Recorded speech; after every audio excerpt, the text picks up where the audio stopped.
Hello, I'm back after a month with a new TWIF, This Week in Film, and surprise, surprise, Paramount are still in hot water and it doesn't look like it's cooling down anytime soon. Also, Tom Cruise has finally released his new trailer for his new film Digger coming out in October, and I have my views about it. So let's just jump right into the topics. So Paramount CEO David Ellison and his billionaire father Larry Ellison, who is also the founder of Oracle, have been sued by a Paramount shareholder who has alleged that they cut an illegal deal with President Donald Trump to secure governmental approval for the takeover of Warner Bros. Discovery. The lawsuit seeks to block Paramount's $111 billion merger with Warner Bros. And also seeks unspecified monetary damages. According to the suit, the Ellisons allegedly promised illegal private benefits to President Trump in order to remove federal regulatory barriers. The lawsuit also alleges that the Ellisons' deal with Trump includes the opportunity to improperly funnel cash to the president by settling his legal claims against CNN, as well as promises that CNN anchors whom Trump does not like would be fired after the Warner Bros. Takeover. Therefore, this lawsuit is seeking to block the merger so that Paramount and Trump do not get undue control over theatrical and cable TV markets. Personally, I'm leaning towards believing these allegations. I mean, we've already talked about Trump's involvement and meddling in this merger and his close relationship with the Ellisons. So it doesn't really surprise me that this lawsuit and the accusations coming from it match with the rumors and accusations that have been talked about before involving Donald Trump. Paramount have actually responded to the allegations in this lawsuit to say, this lawsuit recycles allegations that have already been reported and already addressed. As we've said consistently, no commitments from either David or Larry Ellison have been made to any government body, state attorney general, or federal agency regarding the future of CNN or any other news property, other than the goal to deliver truth-based journalism. Paramount investor named as lead plaintiff in the lawsuit is named Paul Robbins, who is being represented by Thomas Law, Public Integrity Project, and Freedom of the Press Foundation. We have a couple of statements from these law firms who are representing the plaintiff in this lawsuit. Seth Stern, Chief of Advocacy of the Freedom of the Press Foundation, said, "The economic terms of this merger on their own make no sense for Paramount shareholders. They make even less sense given reports of the Ellisons' commitments to Trump to tank CNN's reputation and viewership just like they did at CBS. CNN and CBS viewers want real journalism. If Paramount's news networks are watered down to appease the administration, they'll stop tuning in and the public will be less informed." Brendan Ballow, CEO of the Public Integrity Project, said, "America's richest people want to turn America's most important media outlets into propaganda machines for the president. This is bad for Paramount shareholders. This is bad for democracy, and this is deeply corrupt.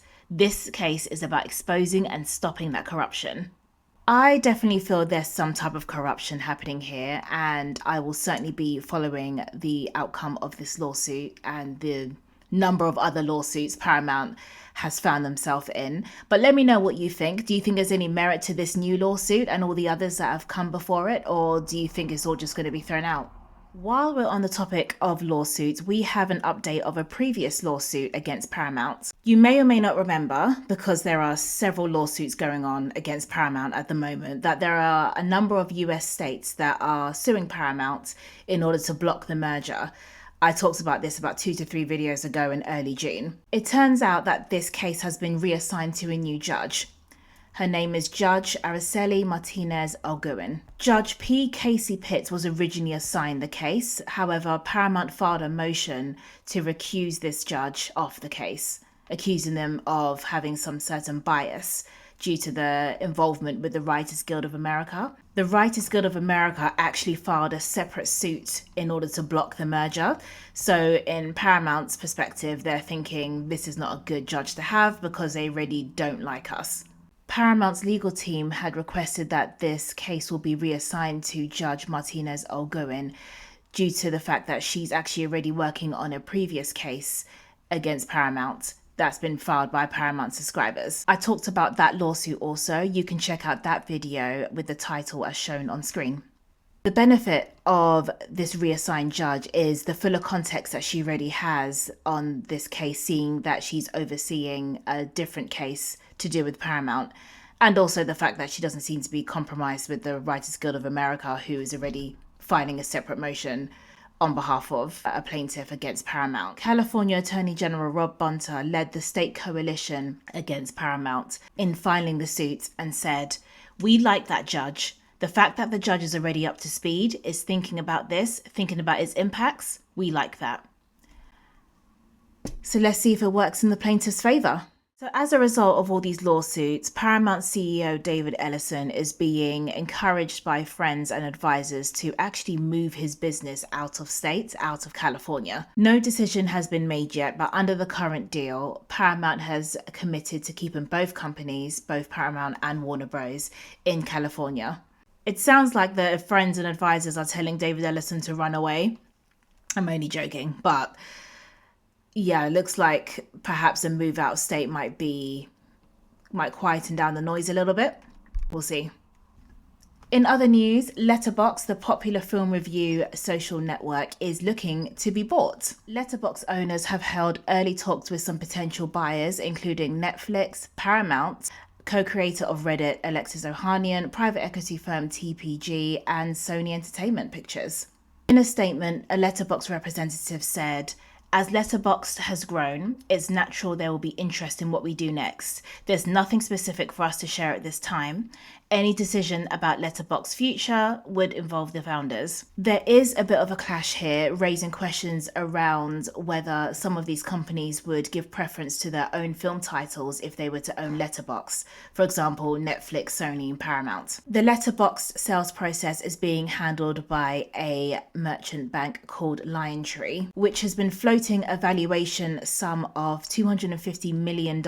Now, compared to the Warner Bros. Acquisition, that amount seems like pocket change for these companies, but of course Letterboxd isn't the size that Warner Bros. Is, and actually for a film review site and app, that's very, very, very good value.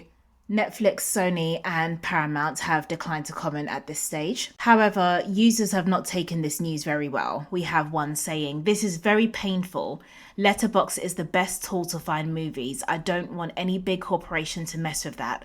The platform should be owned by the users. Everyone should pitch in." Another commented to say, "A studio having equity in Letterboxd would make it useless as a platform. It's not an old enough app to be alienating its user base like this. People will leave like they did Twitter." And then someone else simply said, "RIP Letterboxd." I don't know, perhaps I should create my own Letterboxd account before the takeover happens. I don't know who's going to take over, but it seems like the quality might deplete once a takeover happens. So maybe I will create my own account beforehand. I have been advised to, actually, by someone who also is a fan of films. But let's see how this goes, and I'll keep you updated. Last few news updates.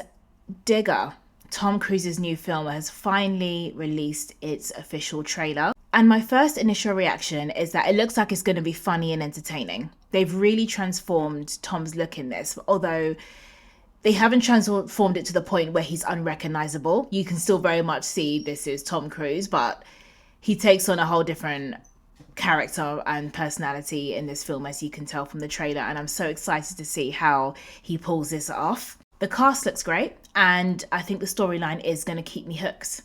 I do think they have left out other hook-worthy parts from the trailer, because admittedly, watching the trailer, I did think there was going to be a little bit more to it, but I'm kind of glad that they did it the way they did, because these days, some trailers I feel like give you the whole movie. Like, they're way too long, they're giving me way too much, and it's already almost spoiled it for me. So I'm glad actually with this trailer, they have made it interesting enough that you want to watch it, but also they haven't given you too much that gives everything away. So kudos to Tom and his team, and the team obviously behind the creation of this movie. I do look forward to it very much, and as a Tom Cruise fan, I'm sure this is going to be another classic in his portfolio.